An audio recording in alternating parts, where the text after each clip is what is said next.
भैया आपने बहुत अच्छा जस्टिफिकेशन दिया, या आप वो जो वहाँ के प्राइम मिनिस्टर इजराइल के उन्हें भेजिए, वो बहुत खुश होंगे। आप जस्टिफिकेशन दे देना कि अगर गॉड नहीं है तो बच्चे क्यों मर रहे हैं, आप बताएं। वो ये सवाल पूछ रहे हैं कि अगर आप ईश्वर का अस्तित्व नहीं मानते हैं तो उन बच्चों की मौत को आप कैसे इंटरप्रेट करते हैं? भाई ये दुनिया जो है, जो ताकतवर लोग होते हैं वो एक नाइंसाफी करते हैं। तो ये अच्छा काम है आपके नजदीक, तो नेचर नाइंसाफी पे मबनी है। अरे मेरे भाई, आप नेचर की कहाँ बात कर रहे हैं, तो इंसान की बात। तो फिर जब मैं इंसान की बात कर रहा था आप नेचर की बात करने लग गए। क्रॉस एग्जामिनेशन नहीं। हाँ, अब आप मुझे बोलने नहीं देंगे तो अलग बात है, आप बोलिए, मैं मुझे कोई जल्दी नहीं। जी नहीं, ये क्रॉस एग्जामिनेशन है। मुझे बोल तो लेने दीजिए। जी बोलिए। क्या बात ये है कि ह्यूमन सोसाइटी तभी साथ में रह सकती है जब वो मोहब्बत से, एकता से, एक दूसरे के एहतराम करके रहे। इसके अलावा पॉसिबल नहीं है, अकेले तो इंसान रह नहीं सकता। वहाँ पर कुछ लोग हैं जो फाउल करते हैं, वो फाउल हमेशा से तारीख में होता आया है। आज ये हो रहा है, जो हो रहा है बहुत बुरा हो रहा है, बहुत जालिमाना है, बहुत जाबराना है। उसको आप कहें कि ये बच्चों को कॉम्पनसेशन मिल जाएगा या इसकी इंजेक्शन है, इंजेक्शन तो हेल्थ के लिए दिया जाता है। आप ये कह रहे हैं कि ये बच्चों की जो धज्जियां उड़ रही हैं ये इंजेक्शन है, ये टेस्ट है, ये टेस्ट है, और उस टेस्ट में उनको ऐसा रिकॉम्पेंस मिलेगा जो आपके तस्वुर के बाहर है। ये आप 3 बरस के बच्चे को बारूद से उड़ा के टेस्ट ले रहे हैं। वाह, वो नहीं ले रहा है, खुदा नहीं उड़ा रहा है, इजराइल उड़ा रहा है जी। ये तो उसको कंडेम अगला सवाल लेते हैं प्रोफेसर पुरुषोत्तम अग्रवाल। मुफ्ती साहब, एक निवेदन आपसे है कि कम से कम थोड़ा सा माइक क्लोज एक रिलीजियस और फिलॉसफिकल कर मैं प्लीज। एक रिलीजियस और फिलोसॉफिकल ट्रेडिशन है जो ब्रह्मांड को यानी यूनिवर्स को ही अंतिम मानती है। सर्वम खलु इदम ब्रह्मम, this is Chandogya Upanishad, and it completely rules out the existence और नेसेसिटी, आपके शब्दों में necessity of a creator. The creation itself is the creator.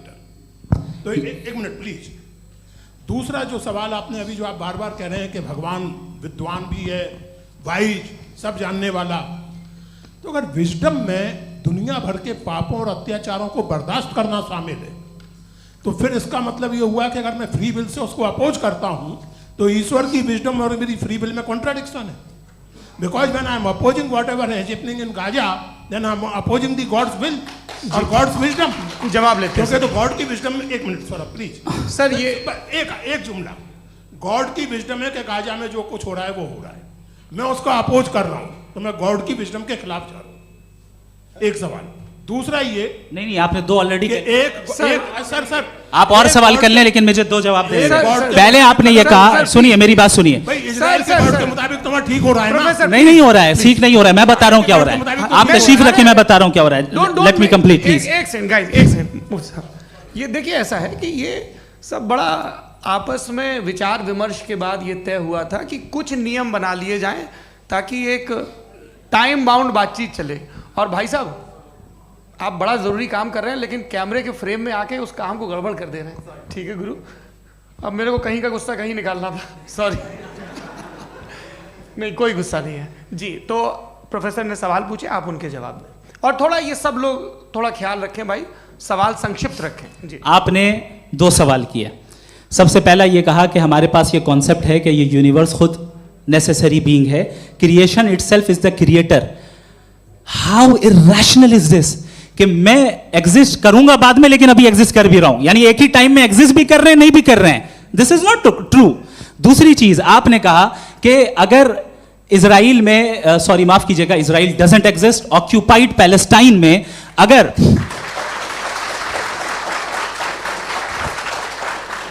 Occupied Palestine में बच्चों को मारा जा रहा है फ्री विल की वजह से और गॉड नहीं रोक रहा, ये कॉन्ट्रडिक्शन है। ये बताइए कि एक एग्जाम में एक बच्चा गलत आंसर लिख रहा है, सुनिए, एग्जामिनर चाहे तो रोक सकता है, क्यों नहीं रोक रहा है?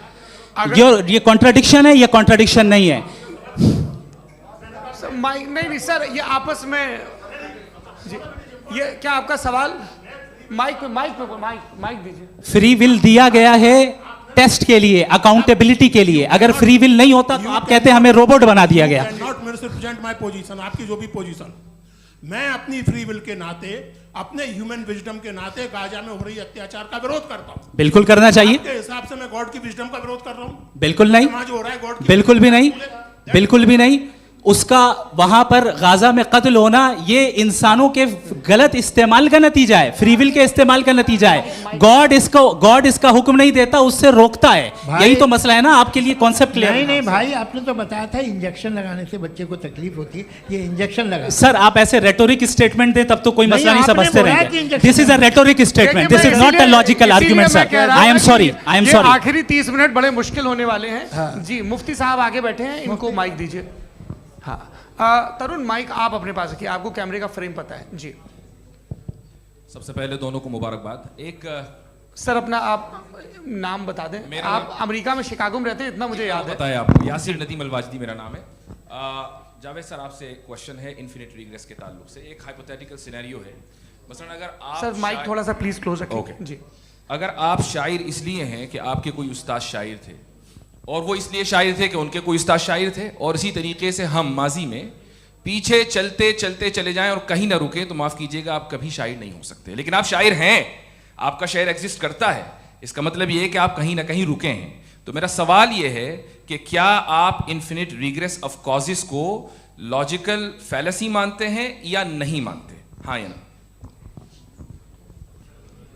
मैं इन्हें लॉजिकल फैलेसी नहीं मानता हूँ, लेकिन मेरा प्रॉब्लम यह है कि जब मैं नहीं मानता हूँ तो I will continue with this logic जो फैलेसी नहीं हो। आप एक जगह रुक जाते हैं जाके, आप कहते हैं ये गेंद कैसे बनी, ये जजीरा कैसे बना, ये समंदर कैसे बना, ये ज़मीन कैसे बनी, और अचानक गॉड पे जाके आपको ब्रेक लग जाता है। एक बार आप सवाल नहीं करते कि भाई इनको बनाने वाला तो इनसे भी कॉम्प्लिकेटेड होगा, वो कैसे बना, उसके बारे में आपने इत्मीनान कर लिया, वो हमेशा से है। तो अगर आप उसे हमेशा से मानते हैं तो फिर ये मान लीजिए कि कायनात हमेशा से है, क्या तकलीफ है? फिर हम वजूद में नहीं आते जी हैं?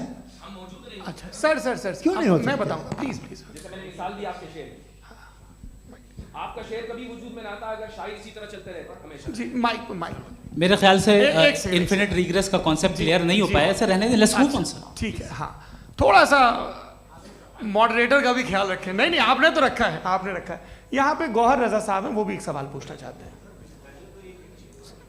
माइक नीचे से ऑन कर दिए, नीचे। पहले तो ये कह दूं कि मैं उन बच्चों से शर्मिंदा हूं जिनको गज़ा में कत्ल किया गया, क्योंकि हमारे होते हुए कत्ल किया गया। लेकिन उससे ज़्यादा शर्मिंदगी इस बात से हुई कि मुझे लगा कि मुफ्ती साहब उसको जस्टिफाई कर रहे हैं। बिल्कुल भी नहीं, आप बहुत ही गलत। मुझे लगा मैं गलत हो सकता हूँ, बिल्कुल गलत मैं है। सवाल पूछ रहा हूँ, सवाल मैं सवाल पूछ रहा हूँ। मैं जावेद भाई से डिसएग्री करता हूँ। एक सेकंड देखिए, अगर देखिए ऐसा एक सेकंड आप सर वेट अरे आप कुछ मेरे पहले मुझे अपनी बात कह लेने दीजिए। अगर ऑडियंस तय करेगी तो फिर मॉडरेटर का मतलब नहीं। मेरा आप सबसे ये कहना है, ये बहस दो लोगों के बीच में है, एक तरफ मुफ्ती साहब, एक तरफ जावेद साहब। पिछले 1.5 घंटे से ये लोग अपने अपने तर्क रख रहे हैं। आपकी इनसे इत्तेफाकी हो सकती है, ना इत्तेफाकी हो सकती है। मेरे उस्ताद मुझे सिखा गए हैं कि मुखामुखम में असहमति की गुंजाइश बची रहनी चाहिए। अगर मैं आपकी बहुत इज्जत करता हूँ गौहर साहब, आपने जो कमाल की किताबें लिखी, साइंटिफिक टेम्परामेंट, लेकिन मेरी ये गुजारिश है आप सबसे कि यदि आप इन लोगों ने जो बोला उन पर टिप्पणियां करेंगे तो ना वक्त की पाबंदी रहेगी ना वो अनुशासन। आप सवाल पूछ लें, उस सवाल में जो बात आ जाए वो आ जाए। मैं जावेद साहब से डिसएग्री करता हूँ, इसलिए जावेद साहब से सवाल पूछ रहा हूँ। आपका सवाल जावेद अख्तर साहब से। और सवाल ये है मेरा कि जावेद साहब ने कई बार लॉजिक का इस्तेमाल किया कि साइंस में लॉजिक है और रिलीजन में लॉजिक नहीं है। मेरा ख्याल ये है कि रिलीजन में भी लॉजिक है, लेकिन उस लॉजिक की बेसिस ये है कि आप रुक जाते हैं, जिसका जिक्र जावेद साहब ने बार बार किया, यानी खुदा के तसव्वुर पे आते हुए, गॉड के तसव्वुर पे आते हुए रुक जाते हैं। और इसमें सवाल पूछना मतलब फॉरबिडन होता है। सवाल ये है कि क्या जावेद साहब इससे एग्री करते हैं कि साइंस की लॉजिक अलग है और रिलीजन की लॉजिक अलग है? बताइए सर। देखिए 3 चीज़ें हैं, साइंस है, एक है मंतिक है, इस्तिदलाल है, और एक जो है कुछ भी नहीं है, फेथ है, अकीदा है। मैं अकीदे की लॉजिक का कायल नहीं हूँ। मुझे आप इस्तिदलाल से, लॉजिक से, रीज़न से समझाइए, मैं मानने को तैयार हूँ, मेरा क्या नुकसान होगा। लेकिन ये कि अकीदे पे मैं नहीं जा सकता हूँ। अकीदे का मतलब है कि तुम ये मान लो, सवाल ना करो, ये नहीं। आप सारी बातें करके, बड़ी साइंटिफिक बातें करके एक जगह जाके खुदा के वजूद पे रुक जाते हैं, सरेंडर कर देते हैं। मैं सरेंडर करने को तैयार नहीं। That's all. जी, ये आगे सर बैठे हुए हैं, इनको माइक दीजिए। भाई वो आप पूछना चाह रहे थे ना भाई? हाँ, नहीं मैं ये थैंक यू जी। आपका नाम? आसिम इफ्तिखार। आसिफ जी, पूछिए।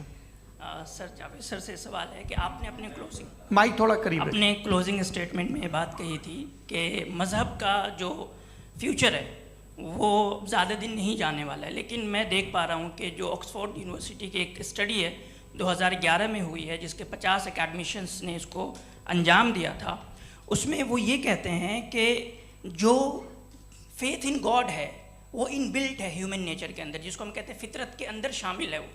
और वो ये कहते हैं कि अगर कोई ये समझता है कि मज़हब को वो ख़त्म कर देगा तो ये उसकी गलत फहमी है। तो आप इसके बारे में, इस स्टडीज़ के बारे में क्या कहते हैं? ठीक है, मैं उनसे एग्री नहीं करता हूँ। वो कौन से प्रोफेसर होंगे, ऐसा उनके क्या पास डेटा है, इन्होंने डेटा के बेस होगा। डेटा क्या हो सकता है? फ्यूचर का डेटा तो नहीं हो सकता ना उनके पास, प्रेजेंट का डेटा हो सकता है। डेटा आपने सुना 100 साल पहले का बाद का डेटा? मैंने तो नहीं सुना आज तक।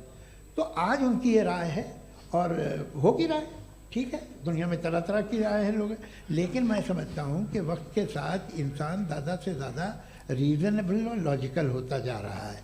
आज आप देखिए वेस्टर्न यूरोप में क्या परसेंटेज है नॉन बिलीवर्स की, बहुत हाई। वहाँ चर्च खाली पड़े होते हैं। तो अल्टीमेटली तो इंसान कोई ऐसी बात बहुत अरसे तक नहीं मान सकेगा, चाहे गलत या सही, जो उसे, उसके दिमाग को, उसके जहन को, उसकी लॉजिक को अपील न करे। वो कह रहे हैं तो ऑक्सफोर्ड के होंगे, तो कैम्ब्रिज के होंगे, तो मुझे क्या लेना देना। उनका डेटा मुस्तकबिल का नहीं हो सकता है। जी। दीपक, हाँ पूछिए। मैं आऊँगा, अभी पीछे की साइड भी आऊँगा, माइक वहीं भेजूंगा 2-3 साल के लिए। जी जावेद साहब, आपसे सवाल है। नमस्ते अरे भाई सर, अगर आप ही लोग तय करना है तो फिर 200 लोग तय कर लें। ये एक साथ नहीं sir, please don't do this sir. Everybody has a right sir, but we can only take selected questions. No sir, ये यंग लोग भी हैं तो इनकी ये अब उतने यंग, सुनिए। भाई आप यंग हैं कि नहीं हैं? एक वो कह रहे हैं वो भी यंग हैं पूछ रहे ना साहब। भाई। आप उनकी नौजवानी पर दावा उनको ही करने थे। हाँ मुफ्ती साहब, आप यंग, हाँ पूछे। अरे भैया सर, मेरा सवाल ये है। कुछ इनसे भी तो पूछो जी हाँ। नहीं, बस आपसे एक सवाल है। जैसे थीस्टों के पास, अपने जो ईश्वर को मानते हैं, उनके पास अपने सोशल गेट टुगेदर्स हैं। 5 रोज़ आज क्रिसमस आने वाला है, होली है, दिवाली है, ईद है। एथिस्ट क्या ऑफर कर रहे हैं? मतलब मैं इनकी दुकान से बोलूं, मैं आना चाहता हूं उस तरफ, पर मैं अट्रैक्ट नहीं हो पा रहा हूं। मैं सोशल गेट टुगेदर्स क्या है आपके पास? वो ये कह रहे हैं कि जो धार्मिक लोग हैं, अलग अलग धर्म के लोग, उनके उत्सव त्योहार, कॉन्ग्रेगेशन बहुत हैं। अब आपको मैं एक सुनाता हूँ, यहाँ हिस्टोरियन भी बैठे हैं। मृदुला जी, आप बताइएगा सही है क्या? ये एक कॉन्स्टेंटाइन, एक ग्रीक रोमन बादशाह था, जो क्रिश्चियनिटी आने के 400 साल बाद उसने डिसाइड किया कि मैं क्रिश्चियन हो जाऊंगा, मेरी पूरी स्टेट कैंसिल हो जाएगी।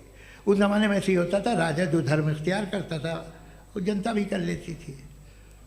इसलिए कि वो हो गया था बैंकरप्ट, और उसे जो मेडिटेरियन कोस्ट के रिच क्रिश्चियन वो थे मर्चेंट, उससे पैसा चाहिए था। तो उसने कहा यार क्रिश्चियन हो जाओ। तो उसने अपने वजीर से कहा कि भाई ये हिस्ट्री है कि अब हम लोग क्रिश्चियन हो जाते हैं। पहले सर हो जाएंगे, कोई प्रॉब्लम नहीं है, लेकिन एक प्रॉब्लम ये है कि 17 दिसंबर से 25 दिसंबर तक जो पेगन फेस्टिवल होता, जो पेगन्स थे वो लोग, जो फेस्टिवल होता है वो बंद हो जाएगा, इसलिए कि हम क्रिश्चियन हो गए तो होगा नहीं। तो वो बच्चों को बहुत बुरा लगेगा, पब्लिक को बहुत इन्जॉय करते हैं, ख़ासतौर से 25 को मेन डे। उसने कहा हाँ ये तो सही कह रहे हो। ये जीसस क्राइस्ट की पैदाइश कब थी? पहले साहब वो अप्रैल में थी। नहीं, कट करो, वो 25 दिसंबर को है। यह हकीकत है जी। और 400 साल बाद क्रिश्चियनिटी के अप्रैल से दिसंबर ले आए, और इसलिए कि यहाँ पेगन फेस्टिवल होता था। अब मनाते हैं आप आराम से। ये जो सारे फेस्टिवल हैं ये रिलीजन से, हर एक को एक इंटरटेनमेंट डिपार्टमेंट चाहिए होता है अपनी कंपनी चलाने के लिए। तो ये रिलीजन नहीं, ये सेकुलर त्योहार थे जिन्हें रिलीजन्स ने ले लिया है। ये मौसम के थे, फसलों के थे, किसानों के थे, उसको आपने लेके रिलीजियस रंग दे दिया। ये कोई रिलीजन से थोड़ी आए। आप अच्छा हमें देखिए, हम तो मुल्द हैं, हम ईद मनाते हैं, हम दिवाली मनाते हैं, हम होली मनाते हैं, हम क्रिसमस मनाते हैं। बम्बई की फिल्म इंडस्ट्री की सबसे बड़ी होली हमारे घर में, सबसे बड़ी ईद हमारे घर में। वो हमारी सोशल वो है, हमारा हेरिटेज है। ऐसा थोड़ी है कि we will throw the baby along with the water. ये तो अच्छी चीज़ है, इन्हें रखो, जो बेकार है फेंक दो। जी हाँ, हेलो जी, मेरा सवाल नादवी जी से है। जैसा कि आपने बोला कि गॉड टाइम के भी परे हैं और गॉड इतनी कॉम्प्लेक्स चीज़ है कि उसे ह्यूमन माइंड समझ नहीं सकता, और गॉड ने अर्थ पे फ्री विल भी दे दी है, तो आप अपना वक्त ज़ाया क्यों कर रहे हैं गॉड के बारे में बात करके? अपन को तो बात करनी चाहिए कि सोसाइटी को बेहतर कैसे करें। जी मैं गॉड वही बताता है सोसाइटी को कैसे बेहतर करे। अभी मैं आपका जवाब देता हूँ। आपने कहा कि टाइम पे वो एग्जिस्ट नहीं करता, सो मेरा सवाल ये है कि जैसा आपने बोला कि गॉड बहुत ही कॉम्प्लेक्स चीज़ है, मैंने कहा ही नहीं कि कॉम्प्लेक्स है, तो आपके अल्फाज हैं। कॉम्प्लेक्स का लफ्ज गॉड के लिए सुइटेबल नहीं है। क्यों? क्योंकि कॉम्प्लेक्स वो चीजें होती हैं जो ऑब्जेक्ट हो। God is not an object जिसको आप इंस्ट्रूमेंट के जरिए लेबोरेटरी में जाके टेस्ट करें, oh it's very complex. No, वो कोई कार का इंजन नहीं है। मेरा वो फिलोसॉफिकली नेसेसरी बीइंग ऐसी बीइंग है जो सिंपल बीइंग है। हाँ, आप उसको मुकम्मल तौर पे उसकी तमाम हिकमतों को जान ले और हर चीज को जान ले, ये पॉसिबल नहीं है, क्योंकि वो ऑल वाइज है, आप ऑल वाइज नहीं है, और वो खुदा है, वो आपको सारी चीजें बता दे, ये जरूरी नहीं। मेरा सवाल ये नहीं था, मेरा सवाल ये था कि जब गॉड इतना परे है इस दुनिया से कि उसने अर्थ पे फ्री विल भी दी है, हम सब ह्यूमंस की फ्री विल है, और जो सोसाइटी में हो रहा है वो अपन लोग डिसाइड करेंगे, तो अपन लोग डिसाइड नहीं करेंगे ना, अपन लोग डिसाइड नहीं करेंगे। गॉड जो है, गॉड ने वो उसकी जात, उसकी एग्जिस्टेंस टाइम एंड स्पेस से परे है, लेकिन वो हमारा टेस्ट ले रहा है और उसी गॉड ने हमें बताया कि तुम्हें क्या करना है क्या नहीं करना है, तो जाहिर उस गॉड की बात सुनेंगे ना हम। जी वो पीछे एक चश्मा लगाए जो मैम खड़ी हैं, उनको दीजिए। हाँ आप जी जी बिल्कुल आएंगे। देखिए मैं कोशिश कर रहा हूँ सब तरफ जाने की। हाँ उनको दीजिए माइक। जी हेलो सर, मैं ओमनी प्रेजेंट नहीं हूँ, टाइम पाबंद हूँ, और जहाँ तक कोशिश कर सकता हूँ करूँगा। जी अपना नाम बताइए। मेरा नाम उर्सुला है, मैं दिल्ली यूनिवर्सिटी की एक स्टूडेंट हूँ और मैं स्टूडेंट फेडरेशन ऑफ इंडिया से हूँ। मेरा सवाल मुफ्ती जी से है कि इस हॉल के इस कमरे में बैठ के हम लोग रेप की मोरालिटी के बारे में फिलोसफिकली बात तो कर सकते हैं, बट असलियत ये है कि रोज़मर्रा की ज़िंदगी में औरतें रेप के थ्रू गुजरती हैं, और हम लोग सिर्फ नंबर्स पे इस तरह नहीं देख सकते, क्योंकि कितनी औरतें हैं इन कंट्रीज़ में जहाँ पे आप बता रहे हैं कि केसेस कम हैं, जिनका एक्सेस है कि वो जाके केस फाइल कर सकें। कितनी औरतें हैं जो जिनको काम करने की आज़ादी है उन कंट्रीज़ में। यूरोप में ये आज़ादी आ गई, यूरोप में ये रूल्स आ गए, तो हम आज उसके बारे में बात कर पा रहे हैं। जी जवाब। आपने ये कहा कि कमरे में बंद होकर हम लोग इस पर फिलोसफिकली बात कर सकते हैं, लेकिन हकीकत में क्या हो रहा है, वो ग्राउंड लेवल पे क्या हो रहा है, जो बहुत गलत हो रहा है, और वो सफ़र कर रही हैं। आई एग्री, बहुत गलत हो रहा है, और जो गलत हो रहा है उसको हमें रोकना है। और क्यों रोकना है, वो गलत क्यों है? हमारे पास इसका ऑब्जेक्टिव फाउंडेशन है, इनके पास उसका ऑब्जेक्टिव फाउंडेशन नहीं है। मैं ये कहना चाह रहा हूँ कि जहाँ पे भी जुल्म हो रहा है, जहाँ पे भी औरत पे जुल्म हो रहा है, या उसकी इज्जत लूटी जा रही है, या उसे तकलीफ पहुँचाई जा रही है, और सिर्फ औरत नहीं, किसी इंसान के ऊपर भी जुल्म हो रहा है, तो उसके खिलाफ खड़ा होना, ये मॉरलिटी हमारे पास गॉड के पास से आई है। वरना जावेद साहब तो कह रहे हैं कि जो है मेजॉरिटी डिसाइड करेगी, तो मेजॉरिटी तो कभी भी बदल सकती है। क्या आप हाँ। ये थोड़ी सी आपको गलतफहमी है। मैं अगर मेरे जुमले से ये मतलब निकला या मैंने कहा, तो ये जुमला मैं वापस लेता हूँ, ये मेरा मतलब ही नहीं था कि मेजॉरिटी डिसाइड करेंगे। मेजॉरिटी डिसाइड करे तो दुनिया में बड़ी, वैसे आपने कहा था ये जुमला। अच्छा हो, मैं मान रहा हूँ, बाद में रिकैप कर लेंगे। अरे एक सेकंड मैं अपनी एक्सप्लेनेशन दे रहा हूँ। मुनासिब बात यह है कि हम सब के सब दिल में जानते हैं कि क्या अच्छा है क्या बुरा है, हमें पता है अच्छी तरह से। जो लोग बुरे काम करते हैं उन्हें भी मालूम अच्छा क्या है।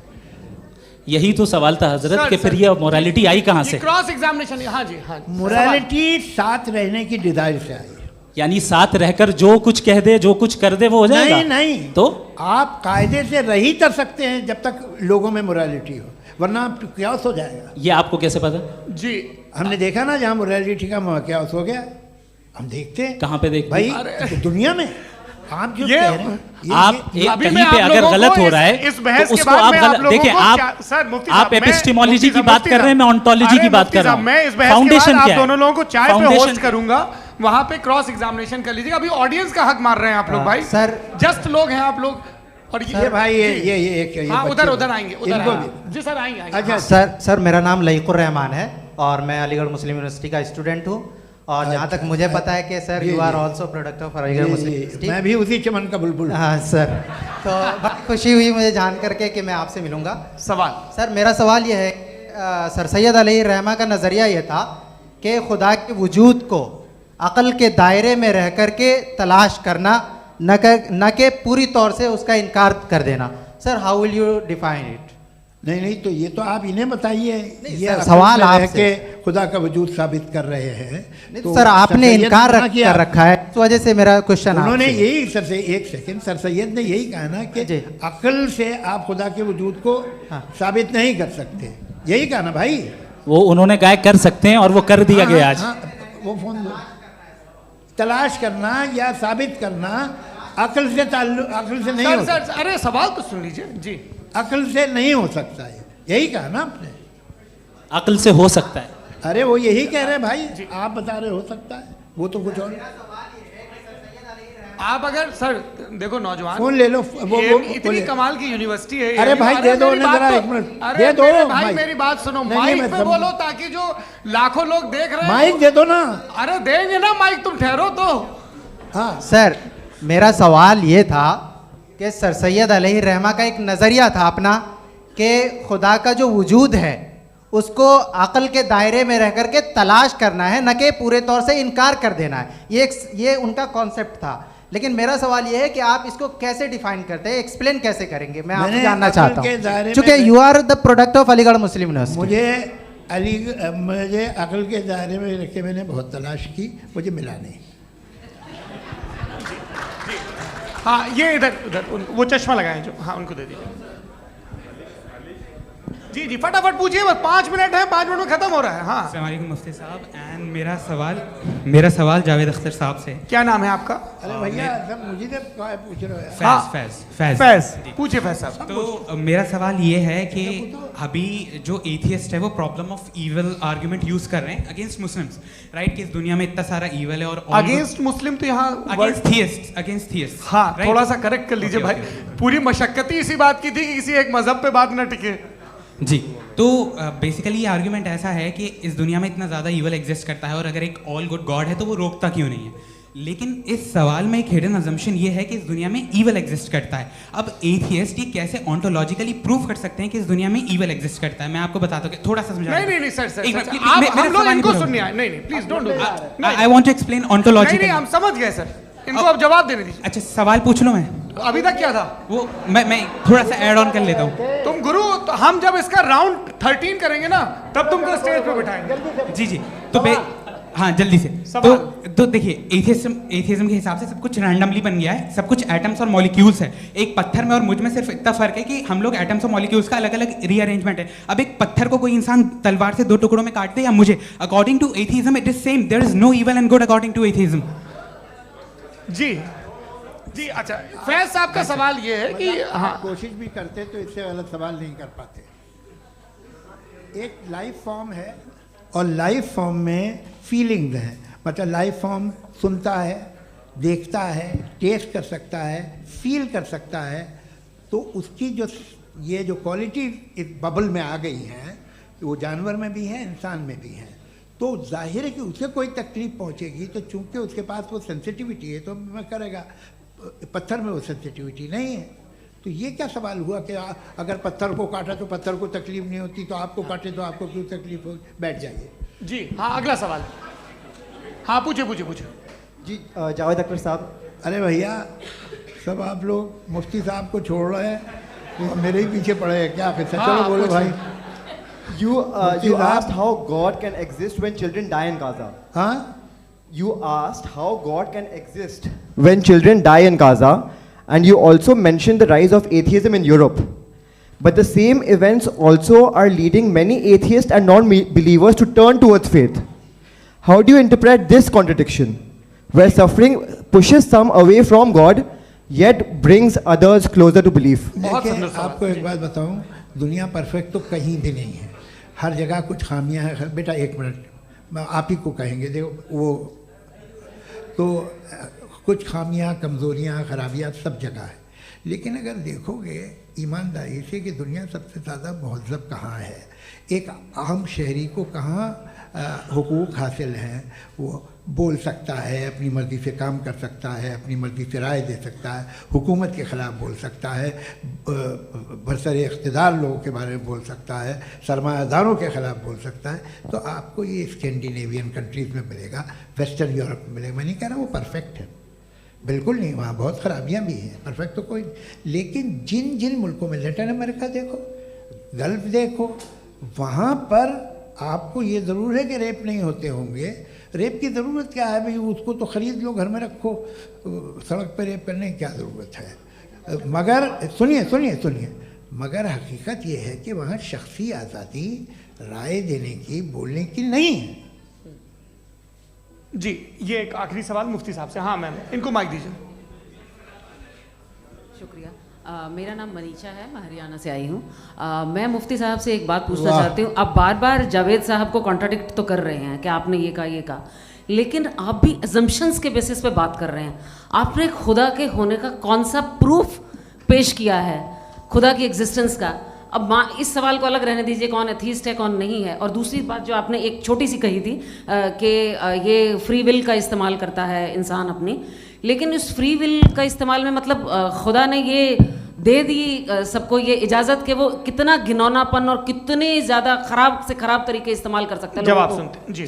आप फ्री विल को मानती हैं ना, या अब कहती हैं कि फ्री विल नहीं है ना, मानती है ना?